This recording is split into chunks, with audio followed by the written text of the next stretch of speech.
오늘 여러분과 이만한 믿음이라는 제목으로 말씀을 나누고자 합니다. 저희 어린 시절에 저희 시골은 5일장을 열었었습니다. 그러다 보니까 마트라든지 우리가 말하는 정찰제 가게들이 없었고 5일장을 여는 그런 시골이었습니다.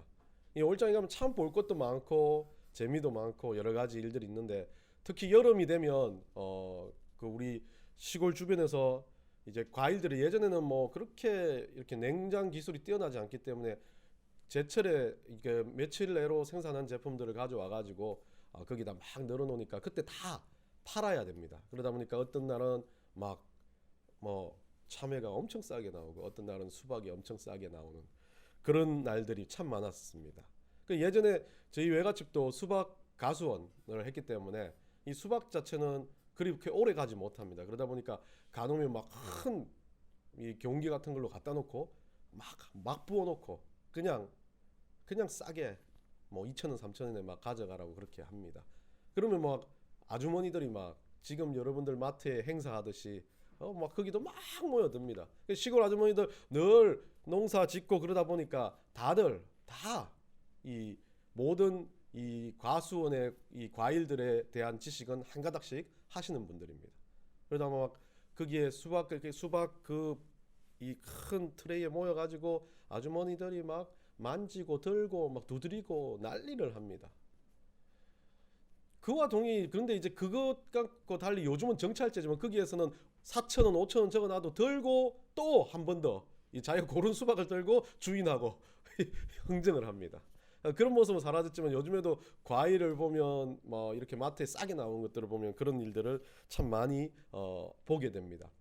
예전에 기억이 나는 건 제가 이전 교회에 있을 때 그 근처에 큰 홀세일 마트가 있습니다. 여러분도 아는 C로 시작하는 마트. 그 마트에 씨 없는 수박이 싸게 그날따라 나왔던 걸 제가 기억합니다. 그래가지고 그때 제가 토요일인가 주일 예배 드리기 전에 교회 물건 사러 같이 전사님과 거기에 갔는데 이 아주머니들이 막 완전히 그냥 성냥이 떼처럼 그 수박에 모여가지고 막 다 두드리고 있는 겁니다. 다다다닥 다 두드리고 있는 겁니다.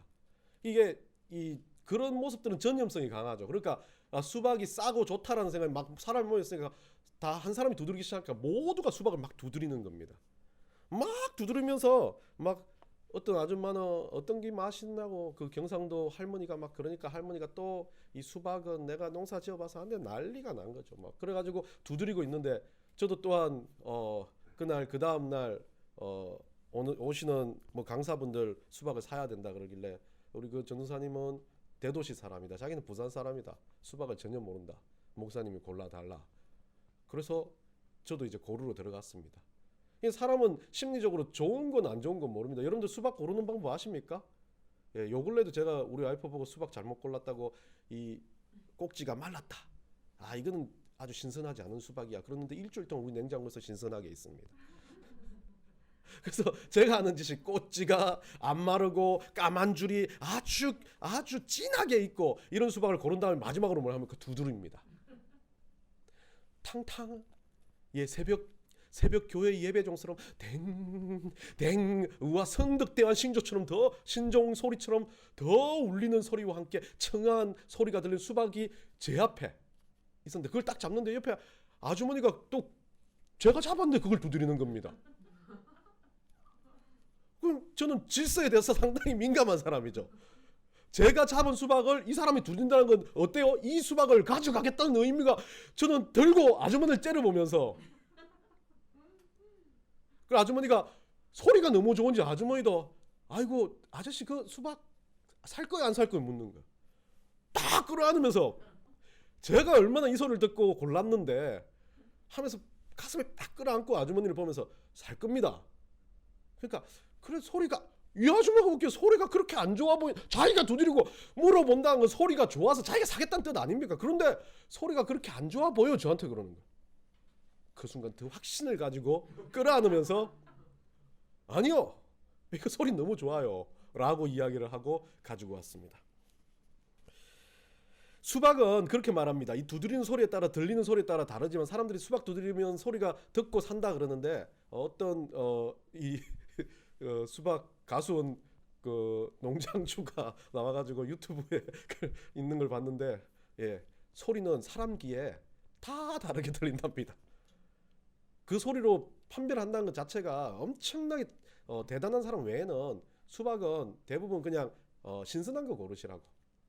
수박도 그렇게 말하더라고요. 신선한 거 골라가지고 냉장고에 오래 넣어놓으면 그것도 조금 달아진다라고 그렇게 이야기합니다. 그리고 말합니다. 그분이 잘못 고르면 사이다에 부어 마시라고 그렇게 말합니다. 그래서 두드려보고 고른다는 것 자체는 확신이 없는 겁니다. 그런데 어떻습니까? 우리는 간섭으로 두드려보고 좋은 소리 이건 내 거다라고 생각하고 골랐고, 저는 그 끌어안고 그 할머니한테 씩씩대면서 이야 이 좋은 것을 가져가려고 그 다음날 담임 목사님한테 꾸중을 들었습니다. 누가 수박을 골랐냐고. 강사분한테 수박을 내어주는데 정말 빨갛게 예쁜데 뭐 베어 먹었는데 니만 내봤다 없다라고 그렇게 말씀을 하신 거 듣고 너무 그러면서 전도사님이 이제 싹 갈랐는데 제가 가서 죄송합니다, 제가 골랐습니다 라고 행동을 했습니다. 그러니까 담임 목사님이 그래 저를 보면서 그럴 수 있지, 또 책임감을 가지고 그렇게 하니까 담임 목사님이 야 다음부터 수박 좀 잘 골라라 그렇게 하고 끝났던 기억이 납니다. 수박 고르면서 제가 느꼈던 게 그거였습니다. 이 수박을 고르는데 사람들은 다 자기만의 생각과 간섭, 자기 욕심, 자기가 가지고 있는 기준점이 있습니다. 그러다 보니까 그 수박을 끌어안는 것, 그리고 그 수박에 대해서 내가 확신을 느끼는 것, 그것 자체에 대해서 상당히 사람들은 이 몽상가처럼 좋을 거다라는 계획을 세우고 그렇게 가져갑니다. 그래서 어떻습니까? 수박이 맛없으면 욕을 하기도 하고 구실을 듣기도 하고 막 화를 내기도 하고 다 뭐라고 합니까? 자기가 골라놓고 수박 농장주 이 땡마트 뭐 가지고 온 사람들 욕하고, 그리고 저는 그때 대단히 후회를 한 게 책임을 지면서 목사님한테 고개를 숙이면서 그 아줌마한테 줄걸 그렇게 생각을 했었던 겁니다. 이것이 우리가 오늘날 살아갈 때 이 수박 고르는 이야기를 왜 하냐면요, 믿음에 대한 모습도 비슷하지 않나 생각합니다. 우리가 믿음을 가지고 살아갈 때 하나님의 백성들은 이 수박 고르기처럼 믿음을 선택하고 고릅니다. 자기가 좋을 때마다, 내 눈에 맞을 때마다, 그리고 막 교회도 보고 맛도 좋고 막 찬양도 좋고 웅장하고 정신밥이 좋고 뭔가 분위기가 좋고 그런 데 가면 정말 은혜롭고 대단하다라고 생각을 합니다. 그래서 그것을 부여지려고 합니다. 그게 믿음이라고 생각합니다. 목사님의 설교가 막 엄청나게 코미디언처럼 웃기고 깔깔깔 웃고 막 좋아하면서 듣고 집에 돌아가면서 와, 그게 좋은 설교라고 생각합니다. 근데 우리의 믿음은 다 다를 수 있습니다. 그게 좋은 설교도 될 수 있고 그게 정말 좋은 교회가 될 수 있습니다. 그런데 어떻습니까? 그 가운데서 뭐가 생깁니까? 내가 고른 이 교회, 내가 고른 이 믿음, 내가 선택한 이 믿음은 다른 사람들 것보다 좋아 라는 수박 고르기와 같은 믿음의 경쟁이 오늘날 우리 살아가는데 똑같이 있습니다. 믿음은 다 새까만 줄이 그어져 있습니다. 다 꼭지가 마르지 않아요. 이 믿음은 우리 하나님께서 주시는 믿음, 예수 그리스도를 믿는 이 믿음은 어떤 것과도 비교하지 못합니다. 왜? 모두가 똑같으니까 그렇습니다. 다른 믿음이 없습니다. 다른 믿음은 뭐예요? 다른 복음입니다. 그건 이단일 수밖에 없고 잘못된 것입니다. 그런데 예수 그리스도를 믿는 이 믿음은 다 똑같다는 거예요. 그런데 뭐가 다 다르겠습니까? 뭐가 다 다르겠습니까? 수박을 골랐던 그것처럼 그 수박 이후에 오는 그 믿음에 대한, 자기가 가지고 있는 그 믿음의 표현에 대한 책임감이 다르다는 겁니다. 어쩌면 누구는 그 수박을 사와가지고, 어떤 사람은 그랬을 수 있어요. 믿음을 지키는 것처럼 그 수박을 지켰지만 그 이후에 전사님하고 같이 샀어요. 제가 그랬다면 저는 그 수박을 고른 걸 회피했는 거죠.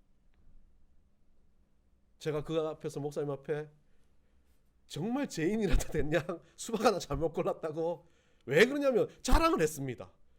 우리 외갓집은 가수원을 했고 제가 수박을 잘 고른다고 자랑을 했던 그것에 대한 책임감을 지고, 그 믿음에 대한 표현에 대한 책임감을 제가 잘못했다고 질 수 있는 것, 저는 그것이 진짜 믿음의 표현이라고 생각합니다. 예수 믿는 우리들은 다 마찬가지예요. 믿음은 똑같은데 우리가 그 믿음을 가지고 어떻게 표현하고 어떻게 살면서 정의하고 어떻게 살아가냐가 중요한데, 우리는 믿음을 붙잡는 것만을 더 중요하게 생각하는 것 같습니다. 그러다 보니까 어때요? 그리스도인들의 삶이 믿음이 있다라는 삶처럼 느껴지는 게 아니라 저 사람은 예수 안 믿는 거하고 똑같이 산다라고 말하는 그런 비난을 자주 듣는 것 같습니다.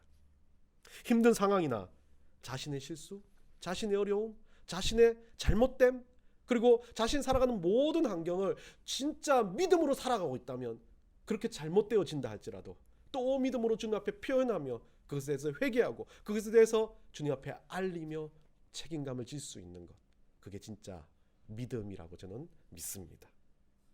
오늘 이러한 믿음을 예수 그리스도께서는 이만한 믿음이라고 표현합니다. 어떤 것과 비교되지 않을 그 믿음의 모습.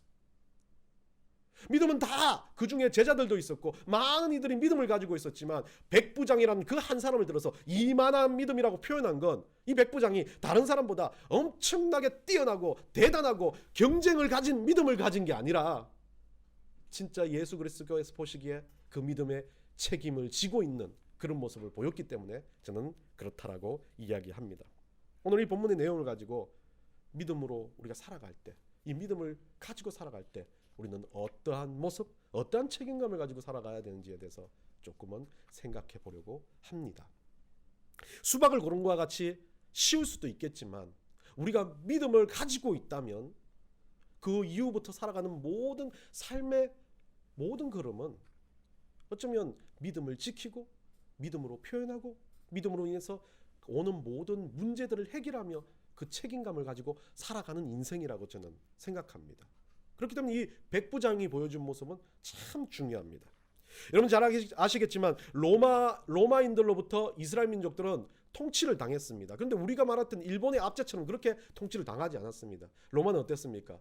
그냥 그 지역에 있는 모든 삶을 그대로 인정했습니다. 식민지가 아니었습니다. 다만 그들을 통제하고 그들 가운데 무언가를 만들기 위해서 로마의 군대를 그 지역마다 보내가지고 그 로마의 그 다른 지역의 왕들, 지역의 어떤 대표들을 그대로 두고 그런 똑같은 생활을 유지하게 하되 자기 군대는 거기에 주둔하게끔 만들었던 거죠. 오늘날 이 가버니움이라는 이 지역에 로마군이 주둔해 있었던 거죠. 로마에서 파송한 군인이 들어와 있었습니다. 근데 그 중에 이제 원래 군대 제도 중에 뭐 10부장, 100부장, 50부장, 뭐 50부장, 100부장, 1000부장 이렇게 해가지고 1000부장이 가장 큰 높은 만부장은 없습니다. 높은 위치의 지휘였는데 100부장 정도였어요. 이제 오늘 우리로 말하면 이 100부장은 사단장급 될까요? 뭐 중대장은 이상은 될 거고요. 연대, 사단 뭐 하여튼 1000부장이 최고 장군이라고 본다면 바로 그 밑에 직속되어 있는 장군 100명을 자기 수하에 거느릴 수 있는 그런 장교를 이야기합니다. 쉽게 생각하면 이 100명을 가지고 어떤 지역에 가서 어떤 뭐 행동을 해도 상관이 없는 상당히 독립적인 부대였습니다. 그러다 보니까 로마에서 이 가버나움 지역으로 보냈던 이 백부장은 로마에 있는 그 가버나움 지역에 있는 가장 큰 유지보다도 훨씬 더 센 권력을 가진 사람이었습니다. 그 백부장이라는 사람이 오늘 예수님을 만나는 장면입니다. 여기에서 우리는 진짜 이만한 믿음으로 어떻게 살아가야 될지에 대한 것들을 배울 수 있습니다.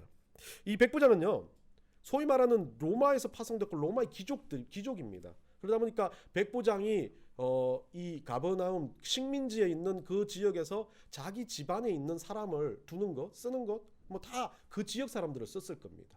그리고 그들에게, 그 노예들에게는 전혀 관심이 없는 상황인데 오늘 백부장은 상당히 독특합니다. 7장 2절 한번 보겠습니다. 7장 2절. 어떤 백부장의 사랑하는 종이 병들어 죽게 되었더니라고 말합니다. 군대 백부장, 자기 밑에 100명의 군사를 거느리고 그 100명의 군사들의 그 집안과 가정까지도 모두 다 이 사람의 어떤 능력 안에 있다면 이 사람은 거의 자기 밑에 있는 직원이 100명이고 그 가족들까지 합치면 거의 1000명 가까이 그렇게 되는 사람들을 책임지는 사람이었습니다. 근데 그 사람이 한 명을 딱 집어서 이야기하는데 그 사람이 사랑하는 종이다, 사랑스러운 종이다. 여러분 종이라는 말 헬라어 단어로 둘로스라는 거 여러분 알고 계시죠? 뭐 둘로스 배 해가지고 전 세계를 돌아다니면서 섬기는 의미에서 쓰는 배도 있어요. 의료 선교를 하고 막 그 전도를 하는 둘로스라 로고스 앤 둘로스라는 배도 있었는데 이 둘로스라는 단어가 헬라어로 종이란 뜻입니다. 종이란 뜻은 우리로 말하면 그냥 단순하게 뭐 무언가를 섬기는 종도 되겠지만 노예라는 의미도 포함되어 있는 겁니다. 주인을 맹목적으로 섬기는 노예, 자기의 의지가 없는 노예를 이야기합니다. 그런데 이 노예 앞에 뭐를 붙였습니까? 엔티모스라는 단어를 붙입니다. 사랑하는 종. 이 사랑하는 종은 예수님이 그 어떤 제자들 아주 인정상 예뻐가지고 너무 귀여워서 보여주는 종들 앞에, 요한 앞에 사랑하는 종이란 단어를 몇 번 썼긴 했지만 사랑하는 이란 단어를 종 앞에 쓰는 경우가 전혀 없었습니다. 이 엔티모스라는 말은 존경하고 사랑스럽고 정말 애정을 담은 말입니다. 백부장이라는 사람이 노예를 가지고 사랑한다, 존경한다라는 의미를 두는 거 상당히 이건 정말 있을 수가 없는 단어를 사용하고 있는 겁니다.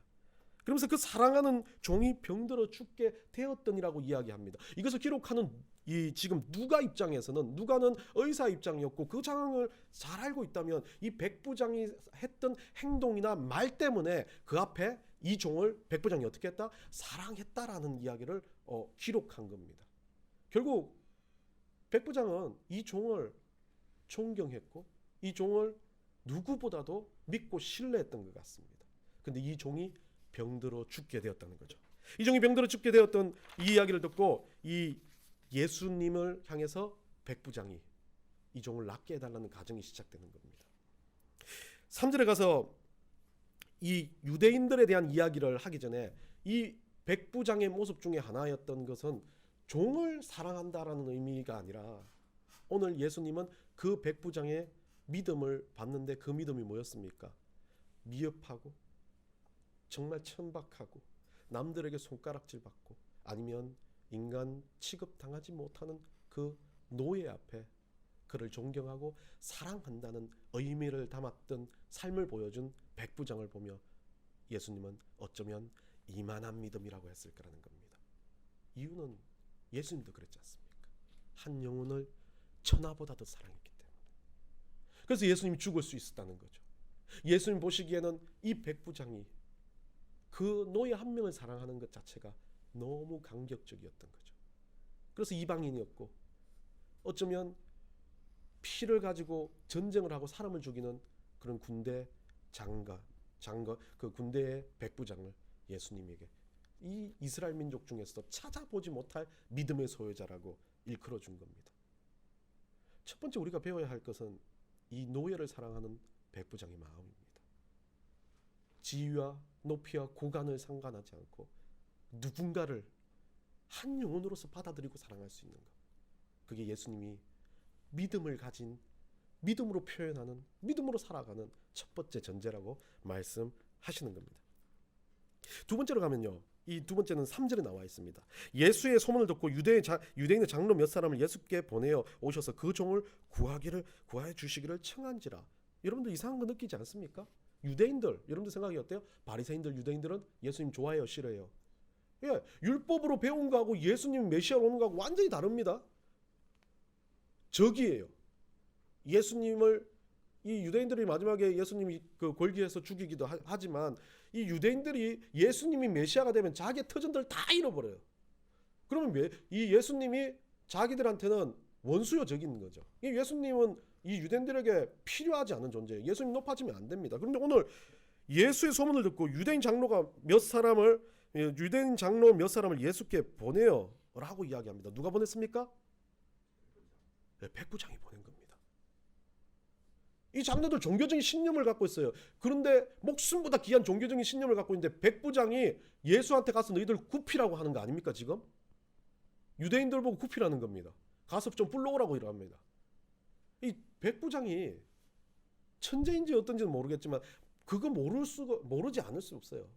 유대인과 예수님이 지금까지 얼마나 아주 철저히 원수인지를 백부장 알고 있습니다. 그런데 백부장 그 모든 것을 두고 행동하는 겁니다.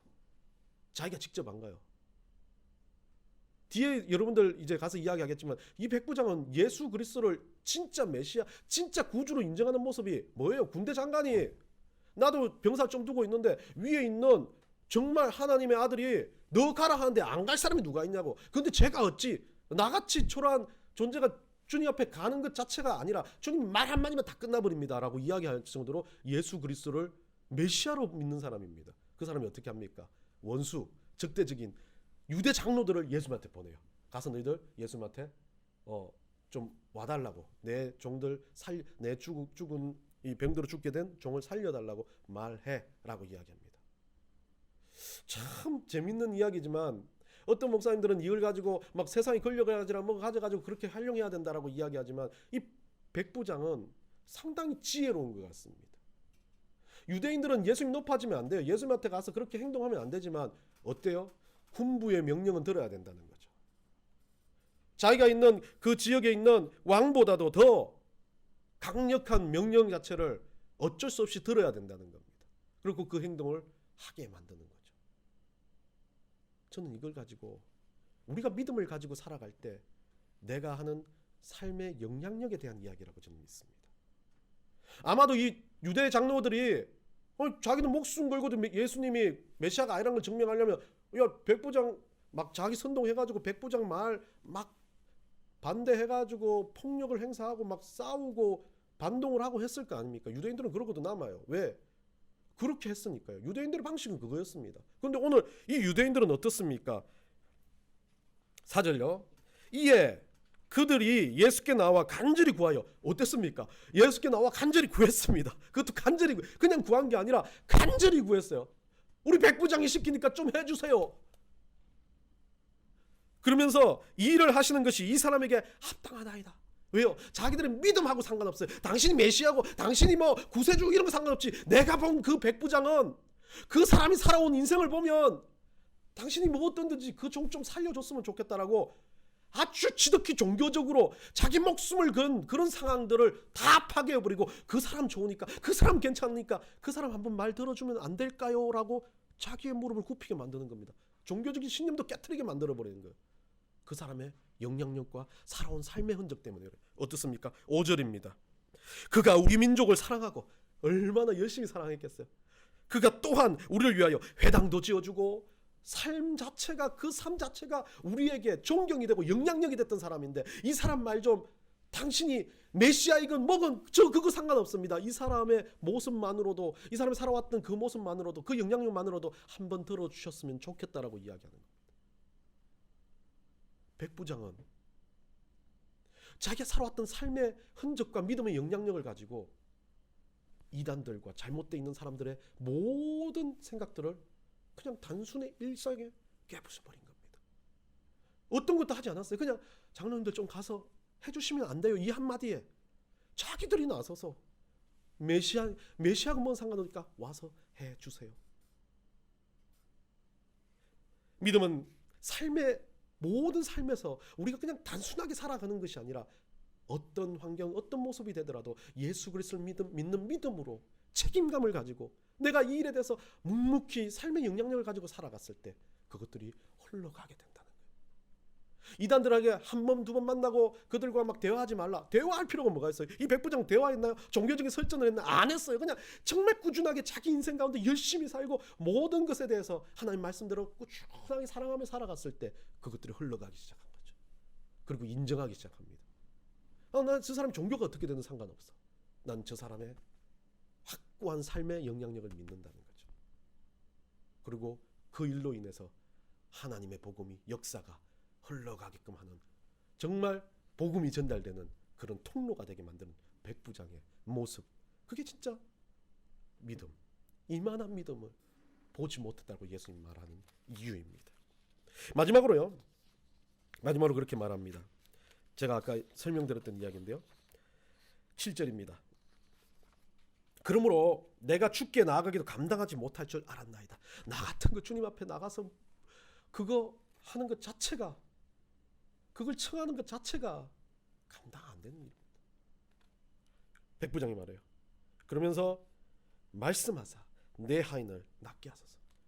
주님 한마디면 말 한마디면 이 세상이 뒤집어지는데 나 같은 게 나아가고 무릎 꿇고 하는 것에 대한 것을 주님 그것보다 더 주님 강력한 말로 주님 역사해 주세요. 한편으로는 그거예요. 이게 한편으로 보면 아주 조금 좀 교만해 보이는 것 같지만 어때요? 이 백부장은 확고한 믿음을 가지고 주님 말씀만으로도 모든 게 바뀐다. 그렇기 때문에 머리를 써서 정말 유대인 장로들을 보내기도 하고 그리고 우리 주님을 향해서 그 확고한 믿음이 사람들한테 보여지게끔 예수님이 오지 않고도 예수님 말씀만으로, 권능의 말씀만으로, 메시아의 그 말씀만으로도 그 복음이 들어가게끔 만들어가는 그런 지혜로운 모습을 보이는 겁니다. 세 번째는요, 믿음은 히브리서 11장 1절의 말씀, 바라는 것들의 실상을 보지 못하는 것들의 증거라고 하시는 그 말씀처럼 믿음은 단순하게 우리가 보고 어떤 것에 대해서 검증해서 믿는 게 아니라는 거예요. 그냥 주님께서 주신 그 말을 아무런 똥으로 매주를, 죄송해요, 똥 이야기 안 해야 되는데, 똥으로 매주를 쓴다고 하더라도 그 똥 정도 내가 믿음으로 주님 앞에 먹어드리죠, 그거 먹을 수 있습니다라고 확고하게 다지고 반석처럼 그것이 믿음이라고 흔들리지 않는 것, 그게 믿음이라는 거예요. 예수님이 이 백부장이 이걸 봤기 때문에 어때요? 이만한 믿음. 예루살렘 중에서도, 예루살렘이라 말하는 건요, 모든 자기 제자들까지 다 포함되어 있습니다. 사도 바울도 포함되어 있고 정말 믿음의 선진들이 다 포함되어 있는데, 그 중에서도 나는 이 사람만한 믿음을 보지 못했다, 이만한 믿음을 만나지 못했다라고 예수님이 말해주는 겁니다. 우리 삶은 어떻습니까? 예수님 앞에서 우리는 어떻게 살아갑니까? 뭔가 인간적으로 해보려고 하는 게 아니라 내 삶에서 진짜 이 믿음 외에는 없다, 정말 주님께서 이 믿음을 주신 것이 확고하기 때문에 난 살아간다라고 이야기한다면 주님은 그 믿음대로 이루어 주신다고 합니다. 그래서 저는요, 어쩔 때는 그렇게 생각합니다. 주님이 정말 이 하인 자체가 낫는 것 자체가 기적이고 역사인데 이게 중요한 게 아니죠. 이것보다 더 낫는 것보다 중요한 게 뭐였습니까? 백부장이 믿었다는 거죠. 말씀만 해도 바뀐다고 믿었다는 겁니다. 말씀만 해도 주님께서 영혼들을 변화시킨다는 믿음이었습니다. 주님 말씀만 해도 세상을 뒤집어 엎을 수 있는 우리 메시아의 권능을 믿었다는 겁니다. 그래서 주님은 그럽니다. 이만한 믿음이 없다라고. 우리의 믿음은 어떻습니까? 어떻게 믿고 살아가십니까? 단순하게 그냥 예배 한번 드리고 끝내요? 예배 드리면 그냥 그것으로 내 믿음이 있다라고 생각하는 겁니까? 내가 선택을 했어. 이 예배당을 선택했고 내가 넥스트 교회를 선택했고, 그렇기 때문에 그것만 다른 것들과 다른 믿음을 가진다고 생각합니까? 아닙니다. 우리는 이 믿음을 가지고 세상에 나아가서, 우리의 있는 장소에 나아가서, 공부하는 자리, 가정의 자리, 직장의 자리에서 확고한 믿음으로 살아드리는 거죠. 그리고 그 믿음이 우리 주님께서 나를 통해서 역사하실 통로가 되게 만들어 주신다는 것을 우리는 아멘으로 받아들이는 겁니다. 그러면서 마지막 결론을 맺습니다. 뭐라고 말합니까? 9절에서 예수님이 내가 예루살렘 이스라엘 중에서도 이만한 믿음은 만나보지 못하였노라 라고 예수님이 말씀 딱 하고 난 다음에 그냥 나라고 하지 않았어요. 이만한 믿음을 만나보지 못했다라고 딱 하니까 보냈던 사람들이 집에서 달려오면서 하인이 나았습니다 라고 이야기하는 겁니다. 이만한 믿음은 기적이 동반됩니다. 근데 이 기적, 뭐 세상적인 기준, 수박이 달고 짜고 뭐 엄청나다 라는 것이 중요한 게 아니에요. 이 믿음이 있었기 때문에 그 수박이 달건 짜건 뭐 싱겁건 간에 그것이 우리 하나님의 역사로 쓰여지는 겁니다. 우리는 잘못 생각하고 있어요. 이 믿음이 없는데 꼭 이 밑에 막 복권 당첨되고 대단한 일들이 일어나고 막 엄청난 일들이 나서 우와 하나님 영광이다. 아니요, 잘못됐어요. 이 믿음이 있었기 때문에 이 일이 있어났고 이 일 때문에 하나님께 영광이 된다는 거죠. 근데 우리는 늘 어때요? 내 삶이 잘 돼야, 내 삶이 괜찮아져야 이것 때문에 하나님이 영광이 된다고 생각하는 겁니다. 이만한 믿음이 아니에요. 이만한 믿음이 있었기 때문에, 이만한 믿음으로 살아왔기 때문에, 이만한 믿음으로 행동했기 때문에, 이만한 믿음으로 확고하게 믿었기 때문에 이 일들이 일어난 겁니다. 그 일들로 인해서 세상 사람들이 복음을 듣게 되고 역사를 듣게 되고 하나님의 영광을 보게 되는 겁니다.